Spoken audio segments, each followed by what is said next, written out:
We now recognize that uric acid, this thing that we kind of knew about and the doctor would check and we'd forget about, is really playing a fundamental role in regulating our metabolism, our blood sugar, our body weight, our blood pressure, our lipids, our triglycerides. We never knew that before. And, that might sound like really compelling science, but on the other hand, it's really empowering because when we lower this uric acid, we gain a huge advantage. And, for both of you and all the other people who are interested in staying healthy and in enhancing longevity and health span, this has become such a powerful tool. And, my mission here is just to get the word out, and people can measure it on their own at home or go to the doctor's office and learn powerful strategies to bring it down very easily and very quickly. Our ancestors, both our Paleolithic ancestors, and even before that, our primate ancestors, their elevation of uric acid created some wonderful things for them. Things like being near diabetic, gaining body fat, raising their blood pressure. And it may surprise many of people watching right now that I'm saying those are good things, because we all do everything we can not to become insulin resistant and gain body fat and all that stuff. But back in the day, those were survival mechanisms. So through the lens of our ancestors, those were really good things. Uric acid is this powerful alarm signal telling us that we don't have food. We're not going to have food. We may not even have water. And I think it's a really interesting story, because I think people get the fact that when you store body fat, that then you have calories for the times when you don't have food. We understand that could be a survival mechanism.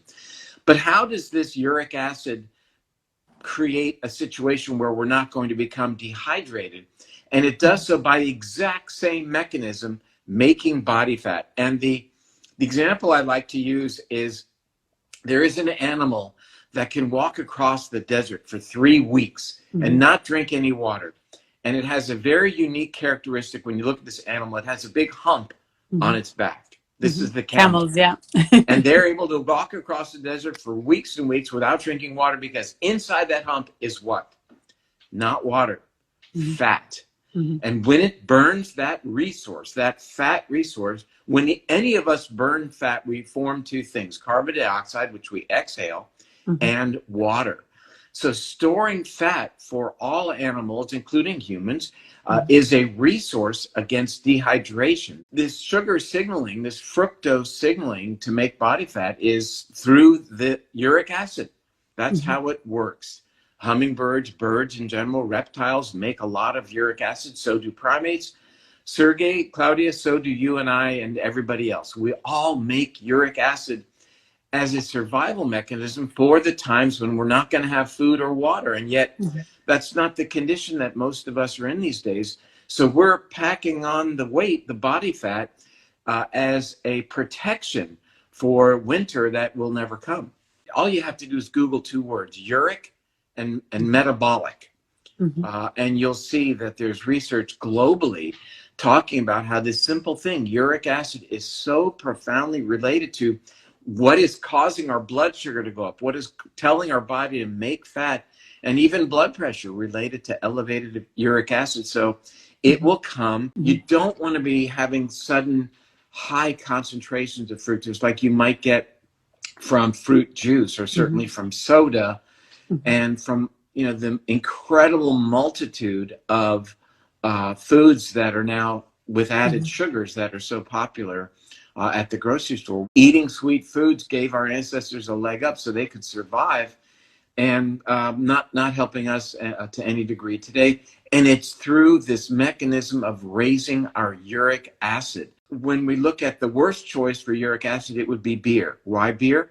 Because beer contains not only alcohol, but also contains what are called purines. And purines are made, they are derived rather from the yeast that is found in brewer's yeast used to make beer.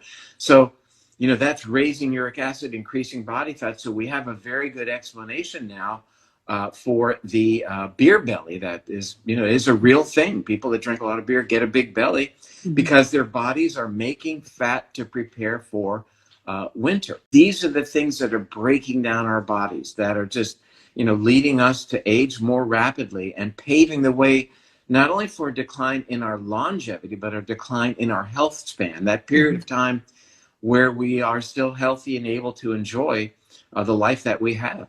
Some very interesting research has come out in the past 5 years that has revealed that we make fructose in our bodies. Think about that. You may be on a fructose-free program, and yet you're doing things that turn on your body's production of fructose, and therefore the downstream production of uric acid, and threatening your metabolic health. The production of fructose from glucose happens, for example, when we are dehydrated. Why? Because fructose turns on uric acid, makes more body fat. Then we have this resource to make metabolic water. Well, our bodies become dehydrated when we don't have water, or we think we're dehydrated, or our kidneys think we're dehydrated when our sodium level goes up. So our sodium level will go up when we can't drink water, or when we eat a lot of salt. So this is very interesting. In other words, when you park yourself in front of the TV and start eating the pretzels, your sodium level goes up, and that turns on your body's fructose production to make more body fat. Uric acid will slowly increase with age.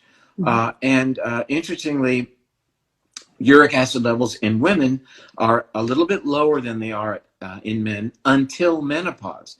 After menopause, then in women, uric acid levels go up substantially because it looks like estrogen is very helpful in terms of allowing women to excrete uric acid.